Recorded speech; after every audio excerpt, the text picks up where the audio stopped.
so our last concurrent session for the day is how the latest medical advancements in obesity drugs and cancer treatments stack up. Are they game changers or are they overhyped? Let's find out more from Desigan Play and Moritz Drefs. Thank you very much. Hi, everyone. Welcome to the Graveyard Shift. Hopefully, though, the topic that we're going to cover today is an interesting one. I would imagine that it would be. There are two items that we're going to cover that are both quite topical and probably quite close to most of our hearts as well. Before we jump into them, though, I think it's quite nice to just build a little bit of context in terms of where we are as an industry, as I suppose, a global population. From a Swiss Re point of view, we affectionately refer to this graph or picture that you see in front of you as the bubbles.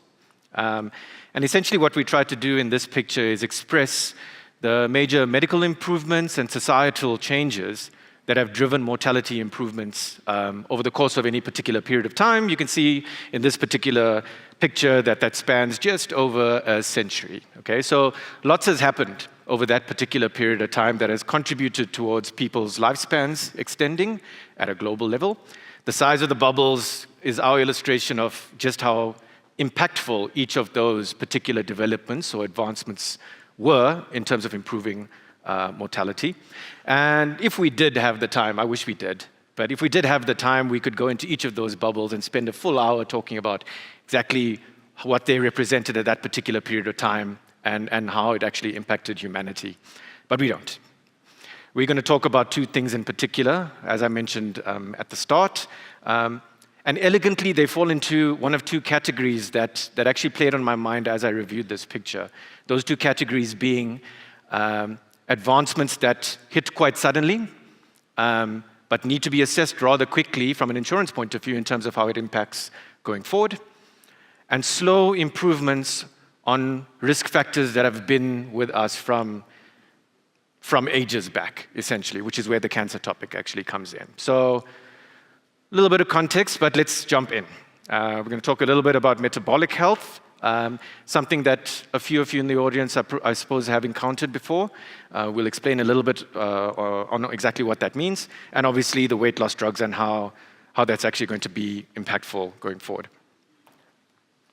All right. A little bit more context. What you see in front of you pretty much are the evolutions of life expectancy for a few different countries over the last 70 years or so. Not too surprising to see the developed countries starting off at a good average life expectancy around 1950s.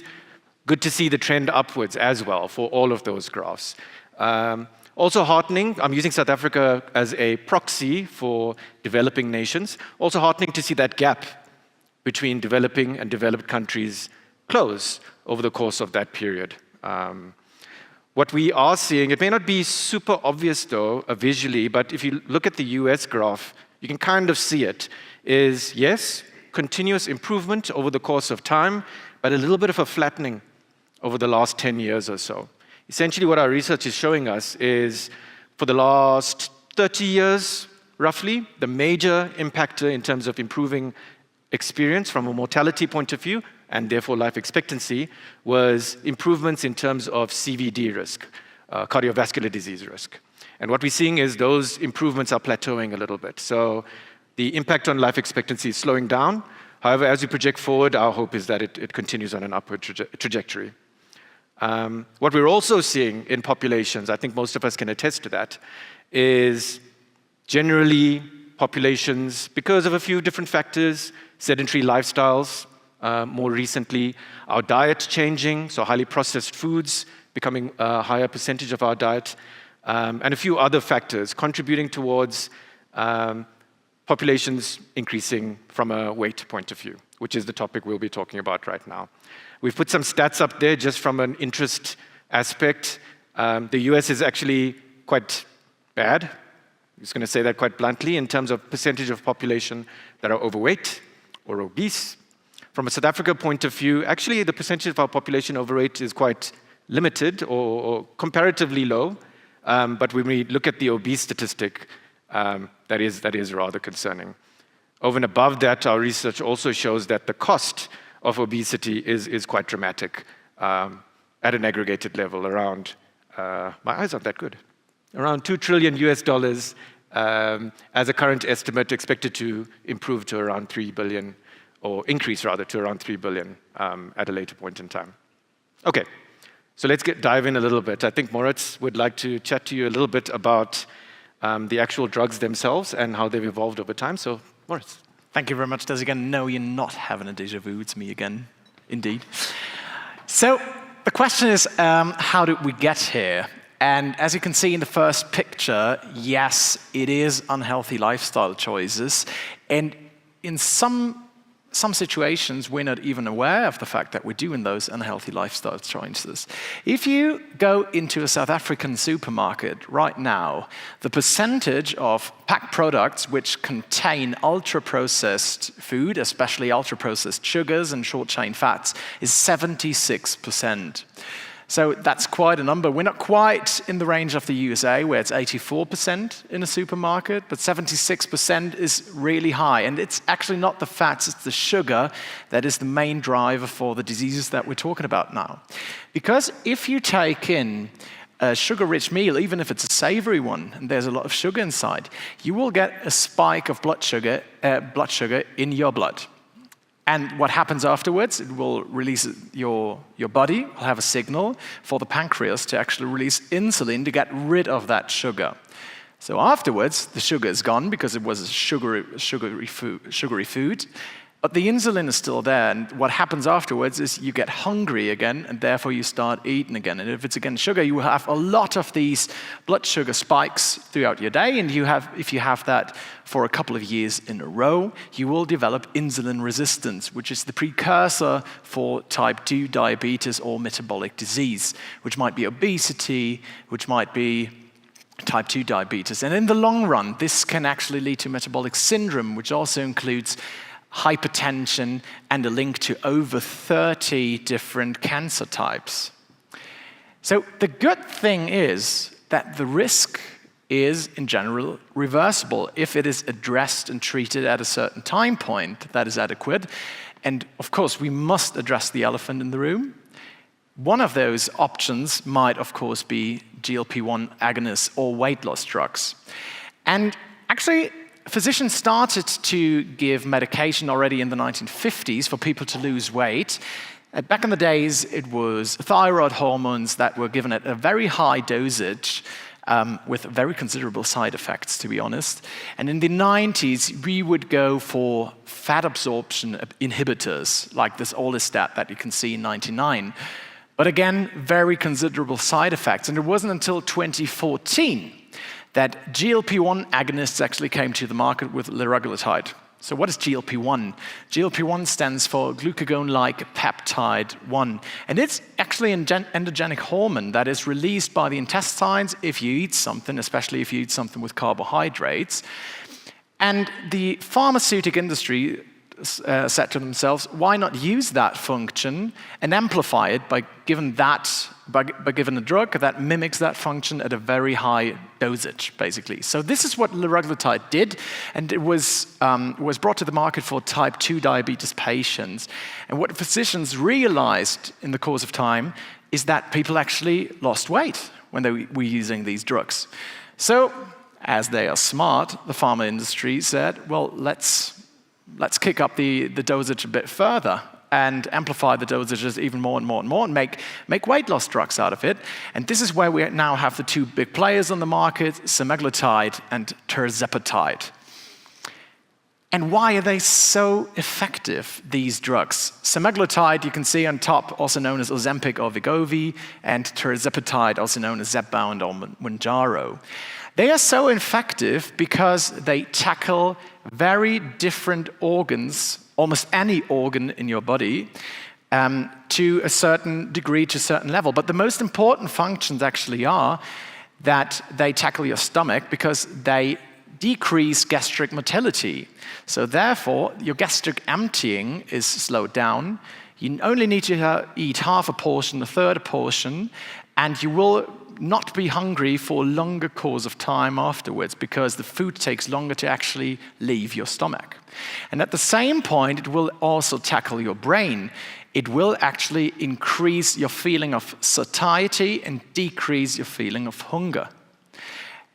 This is just the two most important organ functions. As you can see on that slide, there's a lot of different organ functions in which GLP-1 agonists actually interact. And the development is ongoing. We will not stay with these two drugs. Actually, what is happening at the moment, because these are drugs that need to be applied once weekly, so injected once weekly. Now, there's Rybelsus coming to the market, which is the first approved tablet with the same function. We expect more take-up rates due to that, because people do not want to inject themselves, but they are happy to take a tablet. And there's depot variants of these drugs actually coming to the market, where you only need to inject yourself once a month or every second month, for instance. So there's still room that is ongoing in development. And now let's talk about the results. Talk about the results of these drugs. And we need to acknowledge that in the last trials that we've seen, tirzepatide beats semaglutide in basically every category. In the course of over 72 weeks, the participants in that trial with tirzepatide were able to lose more than 20% of their initial weight, which equals more than 22 kilos, absolutely, because the average BMI was 39 within those trials, and which led to a decrease in BMI points of 8. But there's also another side to the medal. 39% in the semaglutide cohort and 18% in the tirzepatide cohort did not lose weight relevantly. That's point one. And point two, these are pharma trials with highly selected patients. You cannot draw these conclusions as a given in a real-world scenario. And why that is so, we'll come to that in just a second. But on the other page, we've also seen decrease in our type 2 diabetes values, decrease in hypertension, for instance, and decrease in cholesterol levels. So all the beneficial effects as well. So if we talk about beneficial effects, we also need to talk about side effects and the downsides of these drugs. And one of the main ones is the discontinuation rates. If you take a look at real-world trials, approximately 40 to 60% of the participants will discontinue these drugs after 2 years. There's even now trials coming out that would state that 50% would discontinue these drugs after 3 months. And why is that so? Because they have a significant side effect profile. The most frequent side effects are, in fact, nausea, vomiting, diarrhea that you might experience on a daily basis. Hence, you might want to discontinue these drugs at some point. And you can see that the actual weight loss comes to a significant proportion. Some authors would quote a third from actually muscle loss and bone density loss. So this is something that we need to address as well. And of course, these drugs are designed to facilitate a certain lifestyle change. Because if you are not able to change your lifestyles when it comes to physical exercise, when it comes to your diet, you will have a weight regain if you discontinue these drugs of approximately 40 to 60% in quite a short period of time. It's more 50 to 60% to be precise when you take a look at the last trial results. So what we will expect for the future is also some sort of yo-yo use. And of course, these drugs are really expensive, and not everyone will be able to afford them, especially on the long run. And we do see problems in accessibility to these drugs, varying from market to market, from country to country.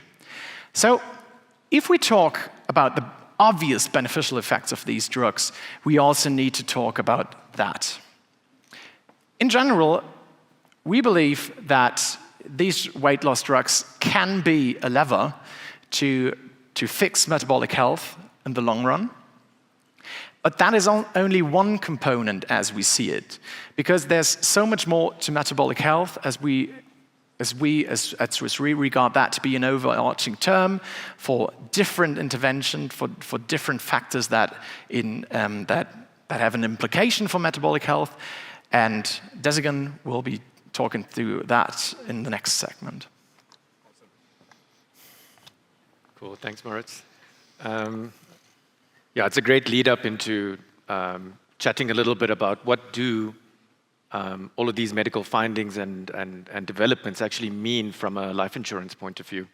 The picture that you see in front of you is essentially a summary picture of what us at Swiss Re term and view as metabolic health, essentially. It's driven by a few lifestyle behaviors, psychosocial factors, and medical advancements, essentially.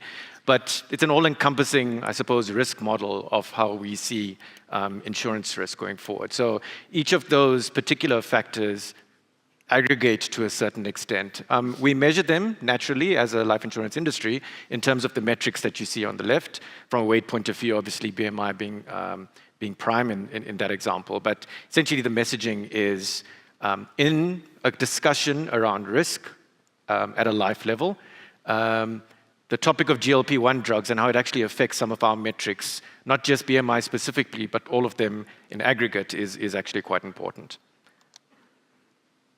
So let's take a look at the results of a very quick literature review in terms of some of the clinical studies around GLP-1 medication and how they actually do affect risk.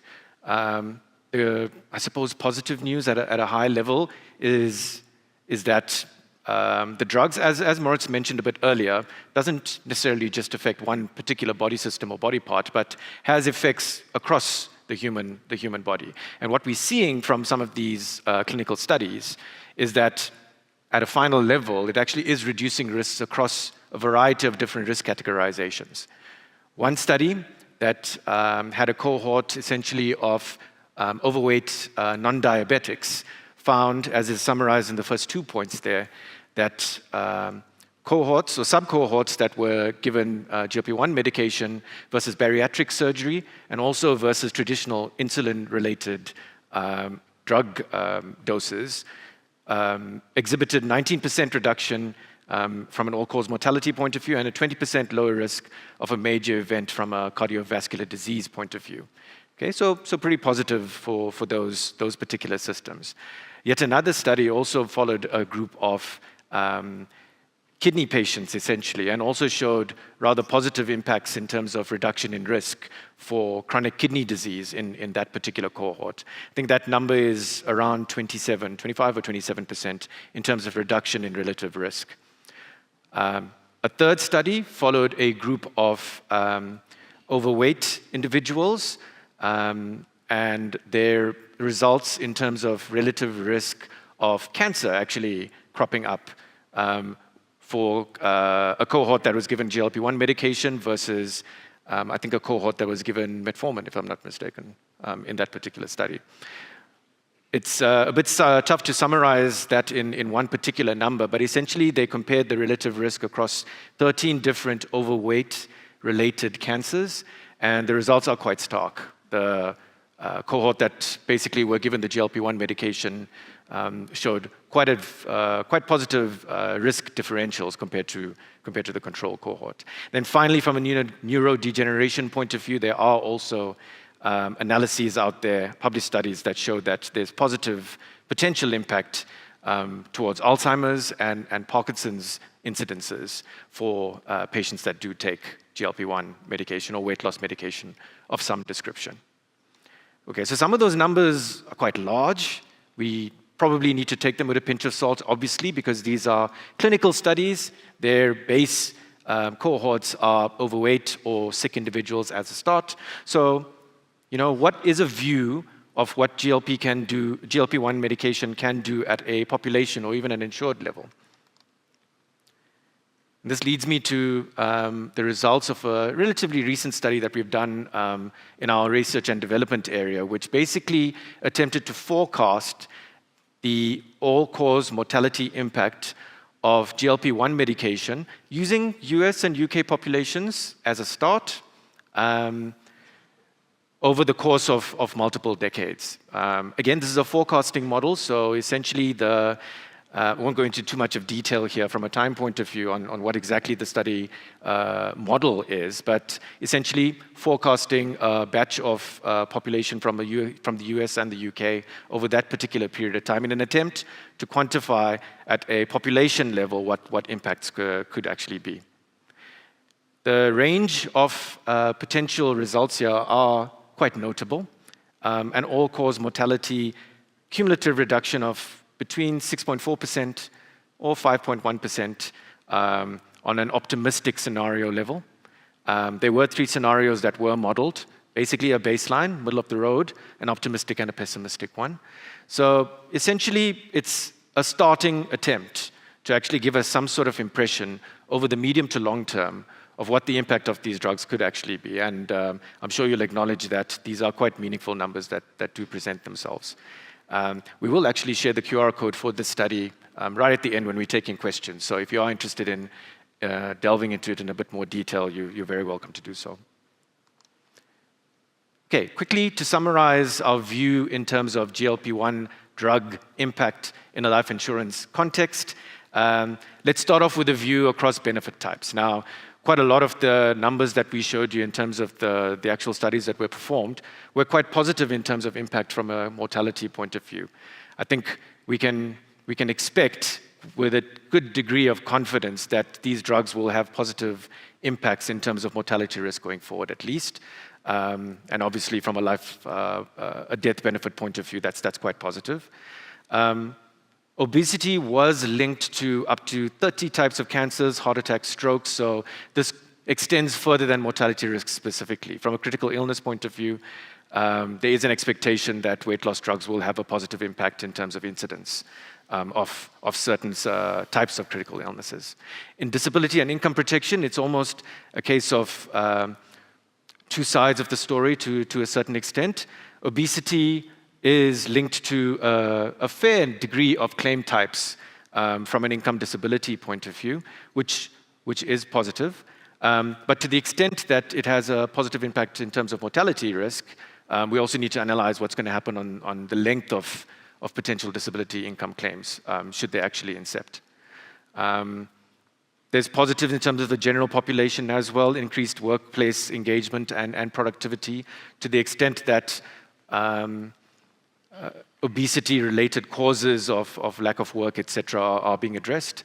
And in the medical and health space, we're at the start of a journey, essentially, in terms of medical schemes and whether they'll fund drugs and to what extent that will actually happen.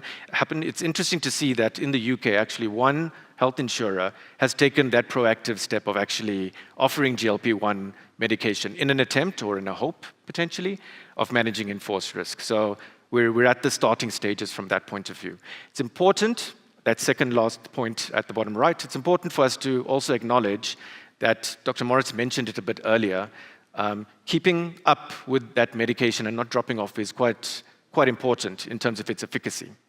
So to the extent that we want, as an industry, to have some success in the application of the drug, there probably needs to be a closer link between clinicians and patients and making sure that they actually maintain this journey over the course of time. This probably would then require more clinician time at inception, but over the long term and at late stage, we can expect some improvements and positivity in terms of the experience that we're going to have for death claims and funding late-stage diseases from a medical insurance point of view. Okay, very quickly from a business, from a value chain aspect. In terms of business mix, we talked about cost of these drugs. I'm not sure if you guys have an impression of how much Ozempic costs or how much Mounjaro does. I didn't, so I did a quick Google search before this presentation. Ozempic's about 1,500 to 2,500 per month, and Mounjaro currently is around 4,000 Rand per month. Not insubstantial numbers, right? There's an expectation as time goes by, potentially as patents expire and generics hit the market, that these drugs will become a bit more cost efficient. To the extent that that's not the case, though, there could be a risk that we'll see an even widening socioeconomic risk profile for the haves and the have-nots to a certain extent. So it's something to keep in mind. We need to be aware of how we underwrite and how we manage claims in the context of these weight loss drugs. BMI is still a very important core metric, but to what we talked about a bit earlier, the measurement of metabolic risk as an aggregate, we need to probably evolve our underwriting methodologies to make sure that that's part of the discussion. And we need to also probably be aware of a potential for anti-selection risk here. Moritz mentioned that these drugs can have results rather quickly, and the drop-off rate can be rather stark over a particular period of time. So there's potential for people to take the drugs for a short period of time, engage with the insurance industry from a policy point of view, and then drop off thereafter. There's probably a mismatch in terms of assessing risk at underwriting stage and actual real risk while the policy is on book. And from an actuarial point of view, perhaps I'll just summarize by saying that our reserving and pricing assumptions probably need to keep up with exactly how these drugs impact us from a risk point of view, and we need to monitor this on an ongoing basis. Okay. Right. Let's move on to the topic of cancer. I think it's very important for me to just say one sentence on this. At Swiss Re, we've also done another study in terms of life expectancy, forward-looking, essentially. And I mentioned right at the beginning that the recent improvements in cardiovascular risk is plateauing. Going forward, we've identified pretty much 3 important factors that are going to affect human life expectancy in the future, in the coming decades. The top one is cancer. What we mean by that is the evolution in terms of diagnosis technology and how we treat cancer is probably going to be the biggest impact in terms of life expectancy going forward. And I think Moritz will go into a bit more detail in terms of that. Thank you. So, I thought that I might be starting off the cancer section with a shocker to the industry, stating that almost every second person, and these are current predictions, will develop cancer at some point in their life. I know that there are many actuaries in the room, if not only actuaries in the room, and you will not find the 50% number up there. But we are getting there. UK, 44%, and the numbers are actually increasing when it comes to predictions for the future. So that is bad news for our industry, isn't it? But there's also good news in that sense that cancer is a disease of old age. Because as you can see on the left-hand side, you can see the cancer incident rates in the world. On the right-hand side, it's South Africa, so they're quite similar. Cancer incidence is new diagnosed cancer, so a new diagnosis of cancer per year. And as you can see, the largest cohort are the 70-plus-year-olds, so which are probably not so much of relevance for the majority of our products anymore. And afterwards, they're the 50 to 69-year-olds and so on. This somehow changes if you take a look at the prevalence. The prevalence is, if you take a look at the population right now, how many people are currently affected by cancer. Again, on the left-hand side, the world, on the right-hand side, South Africa. And then you can see that the largest cohort is now the 50 to 69-year-olds.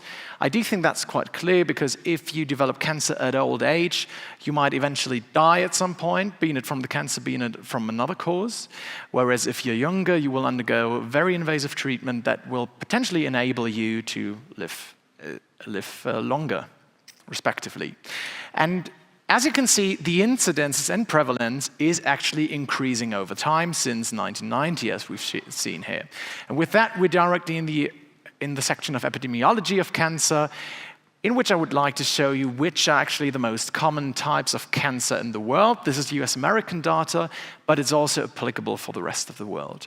And the most common cancer types are actually those that are relying on hormone influence, being it prostate cancer in men, being it breast cancer in women, the most frequent one. Afterwards, it's the lung cancer and the colorectal cancer.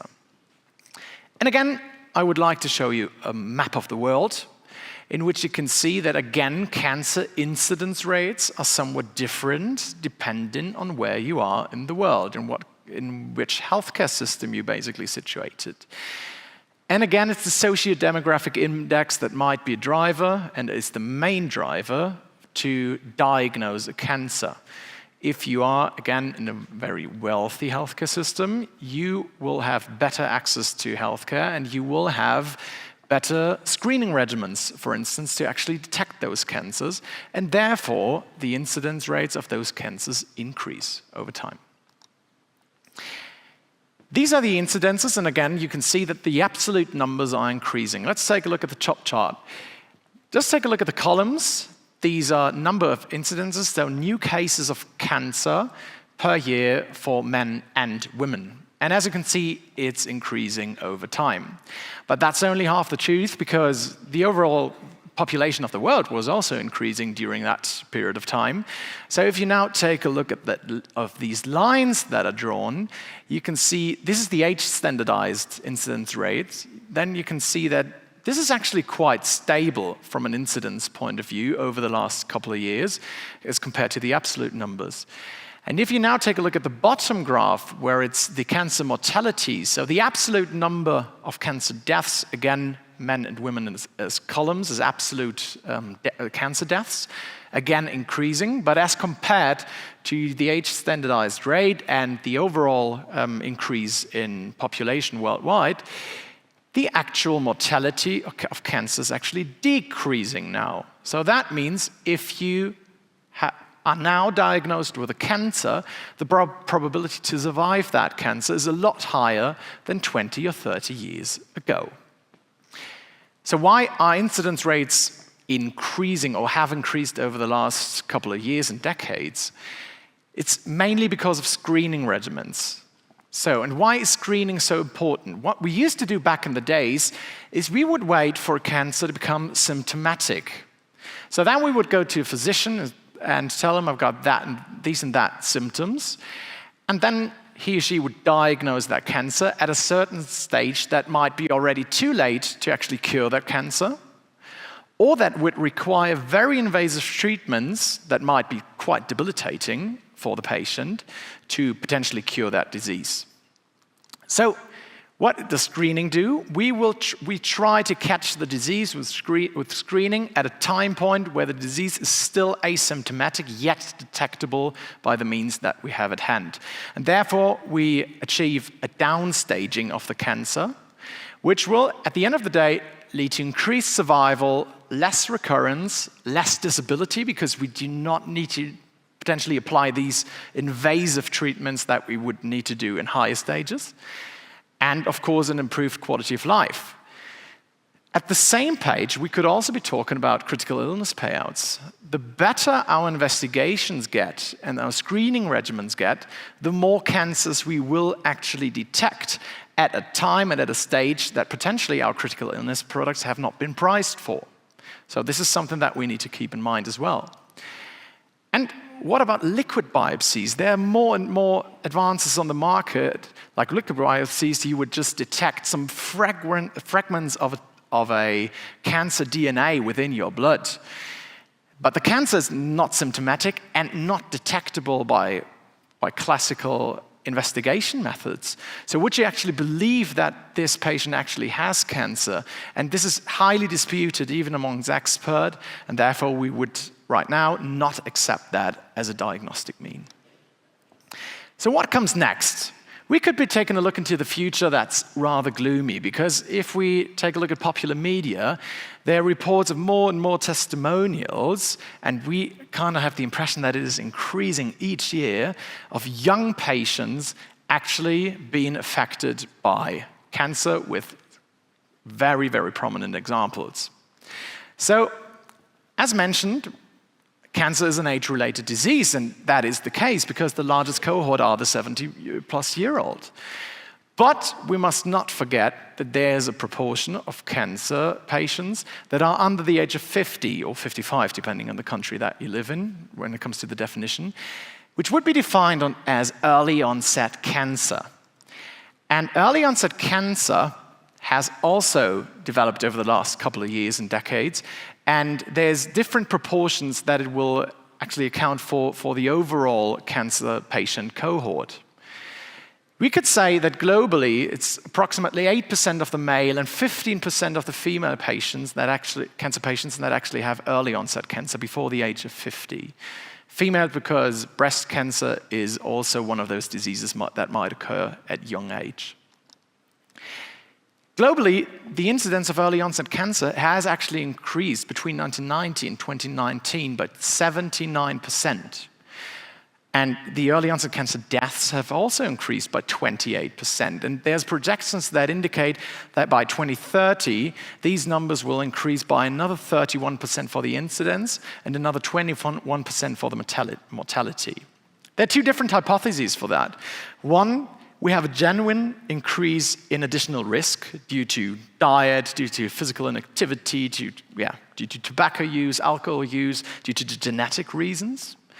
But there's also the second hypothesis, which I would like to illustrate by showing the melanoma curves for incidence and mortality, that would just say, okay, we're better in diagnosing, we're better in the awareness for cancer, even at young age, because if you take a look at melanoma, the incidences have increased over time, over year and year, even more and more and more, but this did not have any impact on mortality, as you could see. So we're just able to detect them, but it doesn't imply that there's a genuine increase in these cancers.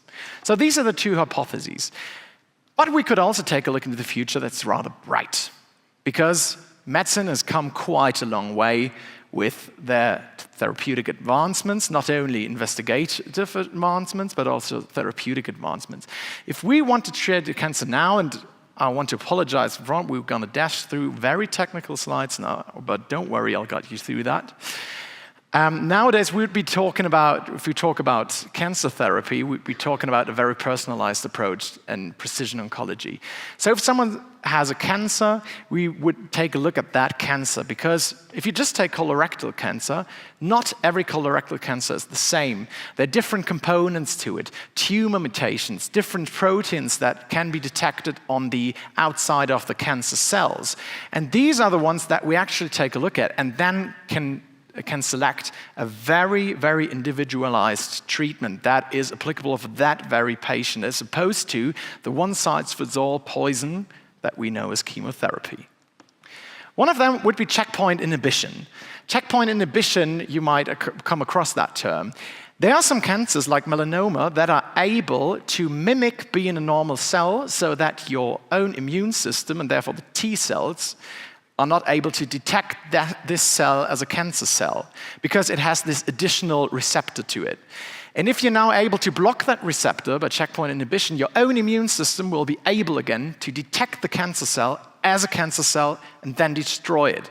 And on the right-hand side, because it was approved 2015, you can see what that impact had on mortality for melanoma, for instance. Death rates decreasing by a lot.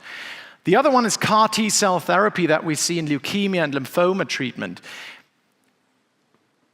That's quite technical, I know. So the only thing that you need to know about that, we can also genetically modify your own immune system, the T cells, to make it more susceptible for cancer cells, and therefore being able to detect those cancer cells on a better level if it's leukemia and lymphoma.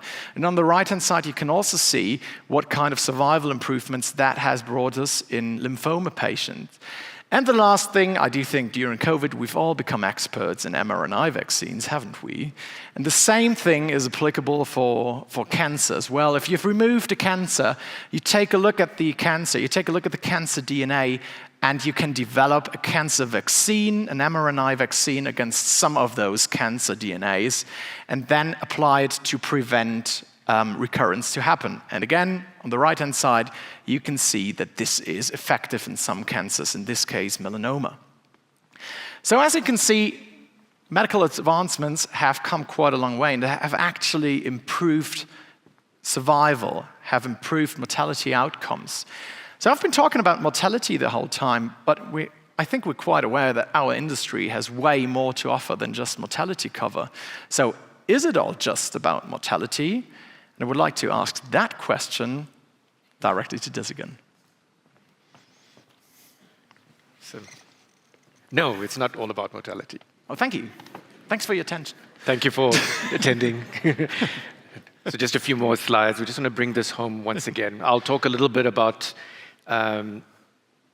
potential impacts from a life and health insurance point of view once again. I really like what Dr. Morris presented.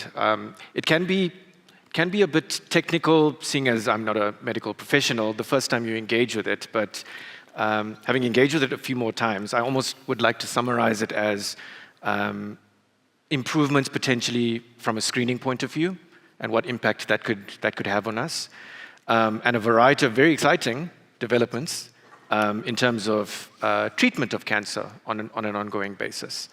And those two factors probably are the ones that stick in my mind as I went through some of that detail. So let's talk about impact. All right. So once again, we'll start with a view of a benefit-specific view, essentially, and then we'll look at a value chain potential impact as well. I think there's quite obvious benefits from a life insurance side specifically. So early detection technology improves the chance and the prognosis of cancer patients, essentially, improves the chance of them surviving. So from a mortality point of view, definitely a big plus to the extent that that development gets better and better over time and gets implemented practically. The interaction between disability claim causes, cancer is around the third or fourth biggest cause of disability claims, essentially, in the general statistics. So any improvement in terms of cancer as it impacts people, in terms of how it affects their ability to work, is a positive, and that will have a positive impact on income disability portfolios in particular. But kind of a similar comment I made to the GLP-1 section, but probably more stark here. From a terminations point of view, cancer is also a very big contributor to terminations of claimants in payment from a disability income side. So to the extent that all of these contribute towards cancer patients living longer, which obviously is a good thing, practically from a disability income point of view, it probably has a downward impact in terms of cost of benefits. So something to keep in mind. In terms of CI products, I suppose the improvements in screening dictate that there'll be more cancer claims actually occurring, so a higher incidence of cancer claims. It's an interesting conversation because in conjunction with technology evolving over the course of time, our definitions and our products also do evolve as well. So we just need to be, I suppose, front-footed in terms of defining how our critical illness products will pay out for cancer claims via their definitions as these new technologies in terms of screening and in terms of diagnosis evolve as well. So potentially an increase in CI claims, but again, depending on how the product development evolves as well, it could be interesting to monitor. The other point I'm making on critical illness is a pretty direct one. As diagnosis technology evolves, obviously claim definitions will need to change to match that as well. In terms of medical insurance and health insurers, early detection tests, I think Moritz alluded to it a bit earlier, can shock you a little bit if, I suppose, you have a MCED test or a liquid biopsy that presents positive. You probably would want to go for a confirmation test according to the gold standard cancer treatments. So to the extent that medical aids and medical insurers will cover those costs, we probably are going to see a trend towards front-ending of costs in terms of cancer diagnosis.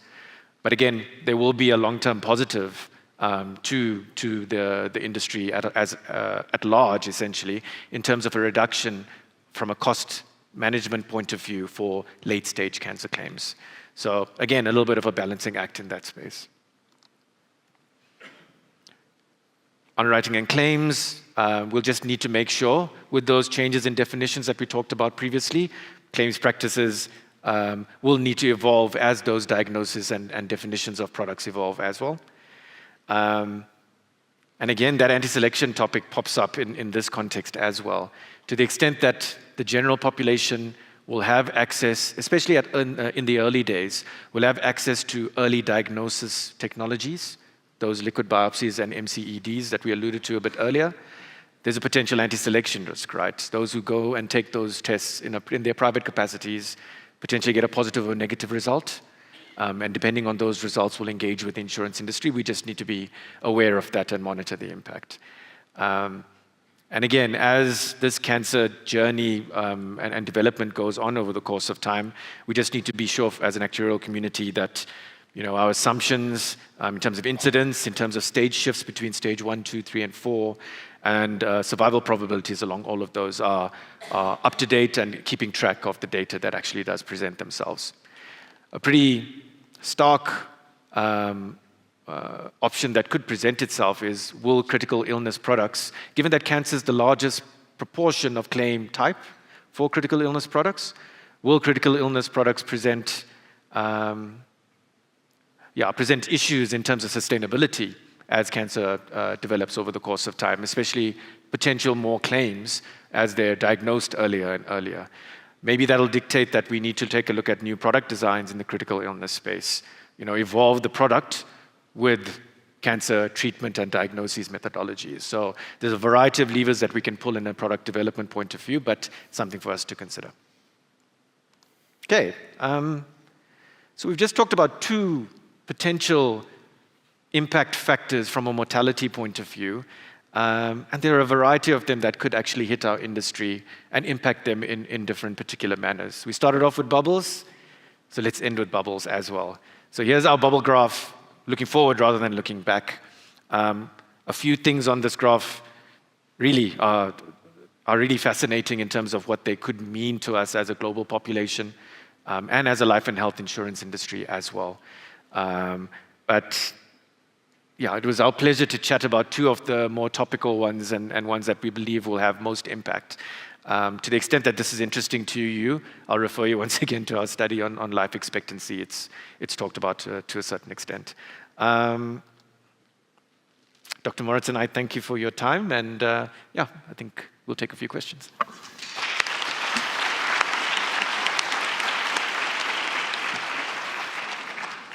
Thank you very much, Jessica and Moritz. It is time now for Q&A. There are mics on your aisle, so just go to the one nearest to you and you can ask your questions. Any takers? Yeah, I see a hand right there in the corner. You can take the mic there. Yeah, I've noted you as well. Thank you. Colin van Son from FBOB. So one of the measures you mentioned earlier was the body mass index. And I know a lot of medical aids use it as well. I often find myself on the wrong side of that 25. But apparently, it's if I look at it, I did a bit of research, it's quite a blunt metric, so it works well for short people. So it accentuates thinness in short people and fatness in tall people, like myself. There are some other metrics that I've did a bit of research on, like I think height to hip ratio, your sort of hip to weight ratio, and then I think there was even a professor who proposed sort of being kilograms divided by your height squared to use to the power of 2.5. Just wanted to get your view on whether there are more sort of robust and more accurate measures, given the current one is almost 200 years old. Yeah, thank you very much. First of all, 25 is not that hard of a cutoff. The actual risk. Tell my medical aid that. They're just up the road. The actual risk starts at 30, to be honest. But yeah, apart from that, if we take a look at South Africa's rugby national team, do you think how many of those would be below 25? I think we would agree that the majority of them would actually be above 25. Are these applicants in which we would apply a loading because we think that the overall risk is very high for cardiovascular disease? Most probably not. So as you can see, and as you've completely correctly pointed out, there are different components to it. And BMI has been used over the years because it's so easy, right? Because it's so easy, you have height, you have weight, and this is something that you can assess really easy without needing to use any different measures. Actually, The Lancet, one of the most highly renowned journals in the world, proposed a different approach to that just last year, and they would actually propose to categorize BMI over 25 into 3 different categories. One would be the highly active and muscular cohort. That would be the sportive people that are very muscular, maybe even a bit shorter, and therefore reach the 25 threshold quite quickly. There are different means to it with which you can assess that. Of course, if you go to the supermarket, buy yourself like a body scale today, some of that will be able to say how high your the fat ratio within the fat-water ratio, for instance, in your body is. So nowadays, you're actually able to assess those findings quite quickly and on a non-invasive basis. So this could be done, for example. And the other ones would be those that are above 25 or above 30. If you just talk about obesity, for instance, above 30, then you would compare an inactive lifestyle to an active lifestyle. So, because we all know that a BMI of 30 does not automatically equal a BMI of 30. There are people that have a BMI of over 30 are still quite active in some sense, and others might be more impaired, for example, in their range of motion, and therefore might need different look on them, how we assess them. All right, so this might. As you can see, the scientific community is actually assessing these issues because the BMI, let's put it that way, is not an optimal value. And it's not the BMI that makes you sick. It's just a surrogate parameter for example, insulin resistance. Yes, the majority of people with a high BMI will have an insulin resistance and vice versa, but that does not imply that BMI actually leads to these diseases. It's just a surrogate parameter that's easy. To conclude, I do think over the next couple of years, we will see different approaches to that, which are, of course, non-invasive and can be assessed quite quickly. Some of that would be the fat-to-water ratio in combination with your weight and height, for instance.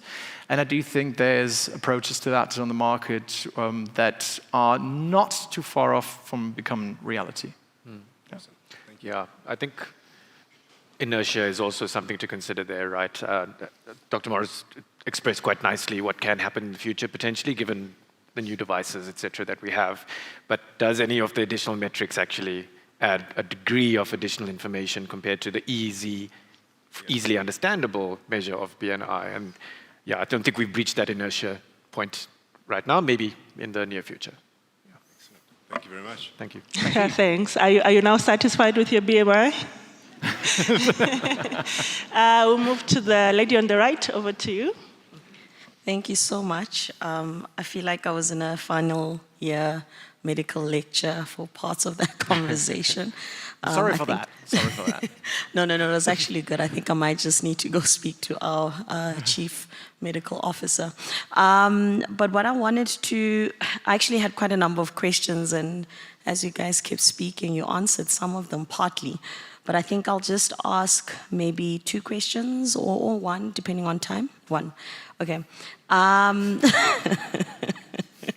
So I think there was a big hype in terms of tiered critical illness products many years ago. That pay out based on severity, and this is now standard in a lot of the critical illness products. And now, given the improvements in screening, and Desigan, I mean, you talked a lot about that, the improvements in screening, but also the improvements in survival rates. Do we foresee, I mean, Desigan, you mentioned that, there could be a review of products and stuff, but do we almost foresee like a reversing back of, the tiered benefit structure that we currently have in critical illness products? Or do you think it's just going to be a matter of just, finding ways to manage that risk? Thanks, Neil. Appreciate it. There's a good few comments I can make on that at this particular point. I think that to the extent that the spirit of having tiered products is a better match of benefit payouts to costs experienced by clients, which I think to a large extent it is, I wouldn't say that reverting back to the old design of purely paying at higher levels or purely at 100% will solve that particular issue. So I do think that's going to be our base, and then we evolve from there to a certain extent. I mentioned that there's a few concerns in terms of early detection, et cetera, that we need to take into account. I mean, I probably will say, and I mentioned it a bit in the presentation, that the definitions specifically are probably the biggest lever that we can pull from a product design point of view.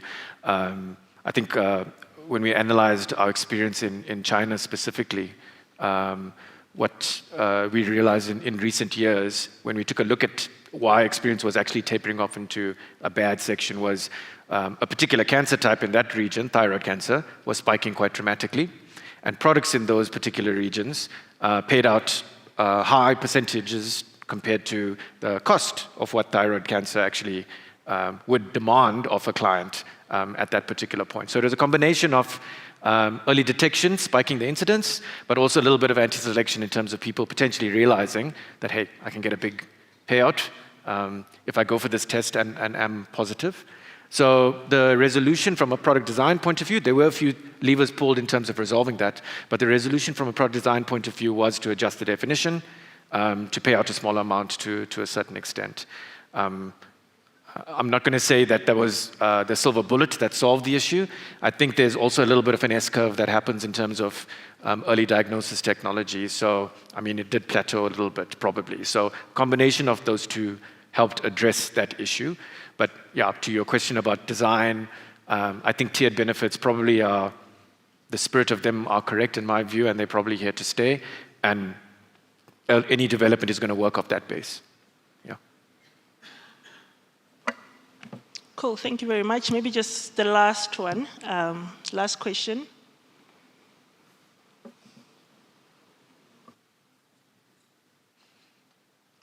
Oh, good.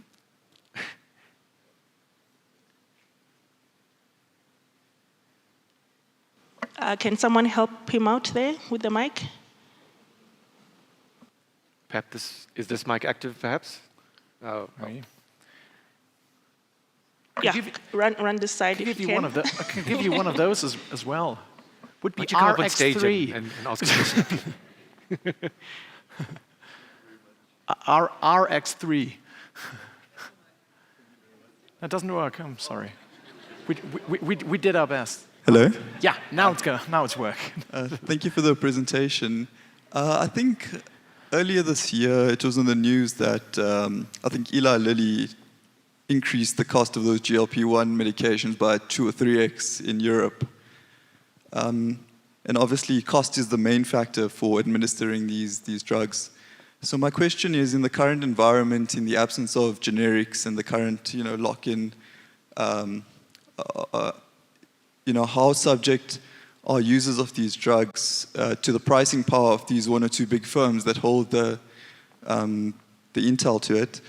And my second question is, from an insurance perspective, globally, has there been any sort of arrangements whereby insurers take the risk of hedging these drugs by, ensuring that the program is administered through the insurer or the healthcare provider rather than directly with the drug manufacturer, therefore ensuring that the cost through your program is set and standardized?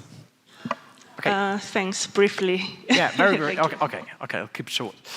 So one thing, in next year, in 26, the patent for semaglutide is about to run out in Canada, for instance. So there's a lot of other countries following, and this is because it's been around so long already for type 2 diabetes treatment, these kind of drugs. So of course, then there's going to be production of generics, and they will hit the market, and this will, of course, have a price impact. But yes, right now, users of these drugs are, they are underlying the influence of the pricing strategies of the pharma companies. That's quite clear. And this definitely, as you mentioned, one of the factors that also contributes to these high discontinuation rates. Because if you need to be on these drugs for quite a long time, this will become, as a cumulative sum, very expensive over time. So, I didn't get the full gist of that second question, but I'm taking it as, is there any opportunity or any movement of the insurance industry to play an active role in managing costs of the drug? Was that a good, an accurate take? I do think so, yeah. Yeah, I don't think we've seen anything actively in that space currently. I think it's an interesting thought for us to think about. I mean, we chatted a bit before our presentation on compulsion, to the extent that the industry can compel people to actually take GLP-1 medication to the extent that it has all the positives that we talked about. But yeah, I mean, from a time point of view, the quick answer is no. I don't think I'm aware of any steps in any global regions of the insurance industry playing in that space, according to my understanding. Not that I know, yeah. Awesome. Thank you very much to our speakers. We have come to the end of the session. And of course, we've got sponsors to thank. So upcoming now, we have a refreshment break that is brought to you by Communicate Recruitment. And as they say, this is where the numbers pause and conversation begins. So if you're hiring, exploring a new move, or you want market insight, go and say hello. Don't worry too much about your boss. Do go chat to them. And there's also the chess tournament, so check it out. We have many other sponsors at the exhibitor hall as well. Momentum Group are running a padel tournament, and Standard Bank is bringing an acceleration with a Formula One simulation. And don't worry, both are virtual, so yes, your suits will still be fine. Finally, head to our platinum sponsor, SA3, and chat to them. And if you want to pursue, different careers and your passions. And while you're at it, also stop by Discovery and WTW, who are all set ready to serve you some delicious coffee. After the break, remember to come back here for a plenary session with Dr. Luca Bontichia and Yashin Jodi. So thank you very much, and do enjoy your refreshment breaks. Bye.